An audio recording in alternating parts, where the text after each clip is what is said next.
Hello everyone, আসসালামু আলাইকুম। আমি বিথি, বাংলাদেশি ব্লগার মম বিথি চ্যানেলে আপনাদের সবাইকে স্বাগতম জানাচ্ছি। কাছে এবং দূরে, দেশ এবং দেশের বাহিরে যে যেখান থেকে ভিডিওটি দেখছেন, আশা করি সকলে ভালো আছেন, সুস্থ আছেন। এখন আমরা যাচ্ছি আমাদের জমিতে সিম, শসা এগুলো নিব, সেই জন্য এখন বাজে 11:30টার মতো, চারিদিকে অনেক রোদ। আমি আমার বাচ্চার হাজব্যান্ড যাচ্ছিলাম। আর এটা আমাদের বাড়ির পাশে যে হলুদ শুকনা খলিন আপনারা দেখেইছিলেন, তাও আমি একবার দেখিয়ে দিলাম। আর এটা আমাদের জমি, গমগুলা পেকে গেছে, দেখতে খুব সুন্দর লাগছে। আপনাদের সাথেও ভাবলাম একটু শেয়ার করি, পরিবেশটা খুব সুন্দর লাগছিল দেখতে, সেই জন্য আপনাদের সাথেও শেয়ার করছি। আশা করছি গ্রাম্য জীবন আপনাদের অনেক ভালো লাগবে।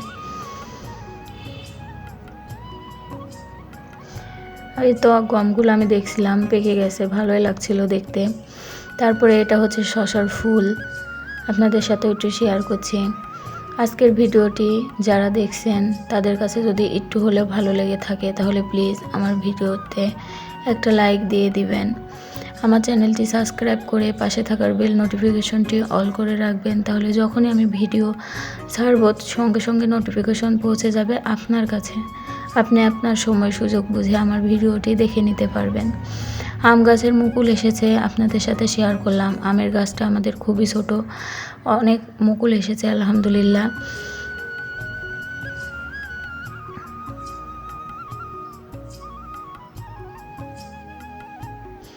এইটুকু আমাদের শশা লাগানো হয়েছে, কিন্তু শশাগুলো কিসের জন্য যেন পোকা হয়ে যায়, খাওয়াই যাচ্ছিল না। তারপরে এটা হচ্ছে আমার শাশুড়ির জমি, পানি দেওয়া হচ্ছে, আমাদের জমির পাশে জমি। এটা পেঁয়াজে পানি দিচ্ছে, তার জন্য আপনাদের সাথে একটু শেয়ার করছি।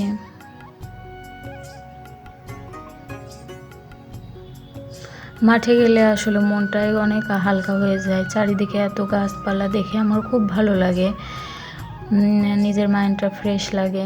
আসলে সব সময় যাওয়া হয় না, যেদিন সময় পাই সেদিন যাই। তো আশেপাশের গাছগাছালি অনেক সুন্দর, চারিদিকে পাখি ডাকছিল।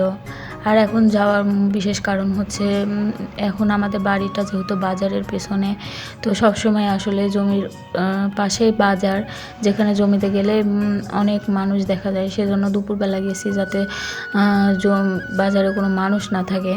আর এদিকে আমার মেয়ে খেলছিল, ও তো খুব আনন্দ পাচ্ছিল মাঠে এসে। আসলে ও তো ঘর থেকে বেরই করা হয় না, সবসময় ঘরের ভিতরে থাকে, বাইরে বের হলে অনেক আনন্দ ফুর্তি করে। তো এদিকে আমি পাকা পাকা সিমগুলো বেছে বেছে তুলে নিচ্ছিলাম, আর এদিকে আপনাদের ভাইয়া শশা তুলে নিচ্ছিল।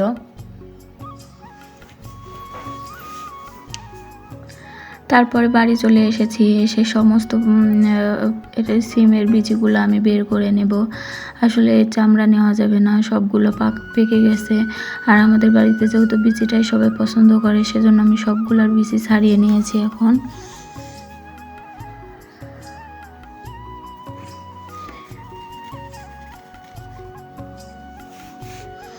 এই খোসাগুলো এখন ফেলে দেব।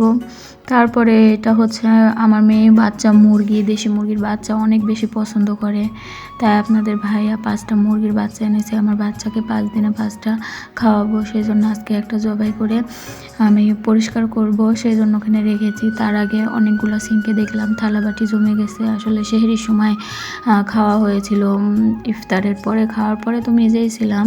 তারপরে আমার মেয়ে যেহেতু ছোট, রোজা রাখতে পারে না, ওদেরকে খাওয়াইছি সকালবেলা, সেই জন্য অনেকগুলা বাসন জমে গেছে। এখন আমি একে একে সমস্ত বাসন মেজে ধুয়ে পরিষ্কার করে নেব। আসলে রোজা রেখে অত কাজ করতে ইচ্ছা করে না, তবু মেয়েদের তো কোনো ছুটি নেই, মেয়েদের কাজ করে যেতেই হবে। তারপরে আমি আস্তে আস্তে আসলে সংসারের কাজগুলো করে নিচ্ছিলাম, যখন যেটা মন চাচ্ছিল তখন সেটা করে নিচ্ছিলাম।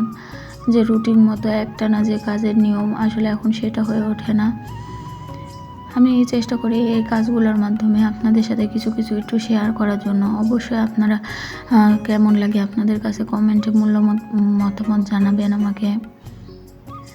তো দেখতে থাকেন, আমি একে একে সমস্ত থালা বাসন পরিষ্কার করে নিই।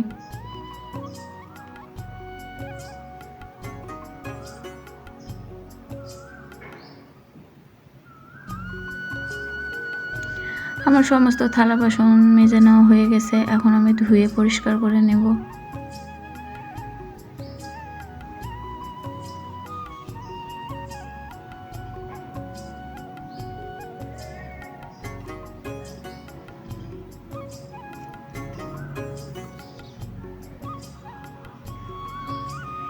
সবার লাইফস্টাইল একরকম হয় না। আমার লাইফস্টাইল যেরকম আমি সেরকমই আপনাদের সাথে তুলে ধরবো। ভিডিও করার জন্য যে শো আপ কিছু দেখাবো আমি কখনোই তা আপনাদেরকে দেখাতে পারবো না।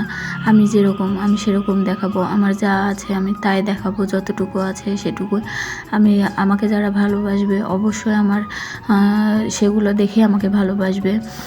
আর গায়ের মেয়েদের, আসলে গায়ের বউদের, মানে গ্রামের বউদের লাইফের থেকে আর বেশি যে শহরের মতো এত জাঁকজমক হবে তা কিন্তু না। গ্রাম্য জীবন যারা পছন্দ করেন তাদের ভিডিও আমার ভিডিও তাদের কাছে অবশ্যই ভালো লাগবে আশা করি।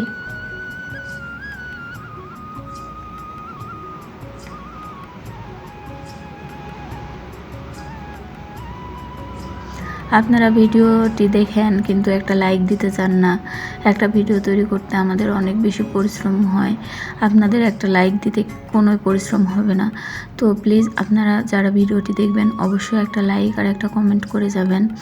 আর আপনারা ফ্রেন্ডস অ্যান্ড ফ্যামিলির সাথে অবশ্যই শেয়ার করবেন।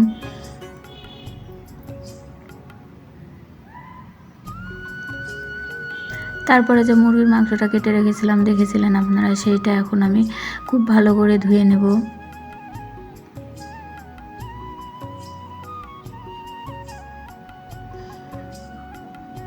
আসলে ছোট দেশি মুরগির বাচ্চা হয় এগুলানে বেশি রক্ত থাকে। আমার মেয়েরা এগুলাই খেতে পছন্দ করে। সেজন্য ওর বাবা যখনই আমাদেরকে যিনি মুরগি দিয়ে যায় তাকে বলা আছে যখনই ভালো কোনো দেশি মুরগির বাচ্চা পাওয়া যাবে যেন আমাদেরকে দিয়ে যায়। তো কালকে পেয়েছিল ছোট ছোট 5টা, সেই জন্য আমাদেরকে দিয়ে গেছে। এখন আমার মেয়েকে 5 দিনে খাওয়াবো।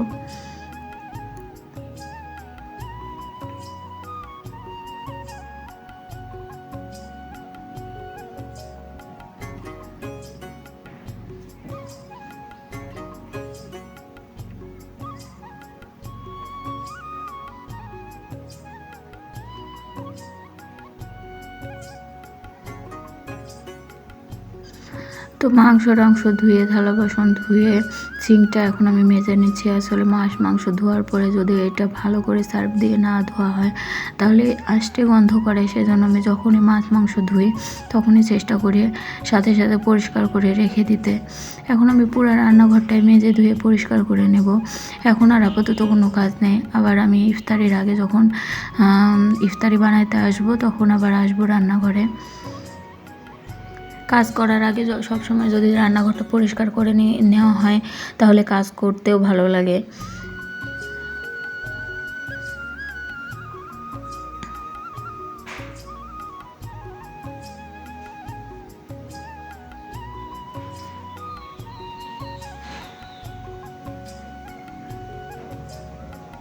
তাই তো আমার সমস্ত রান্নাঘর পরিষ্কার করে নিয়েছি,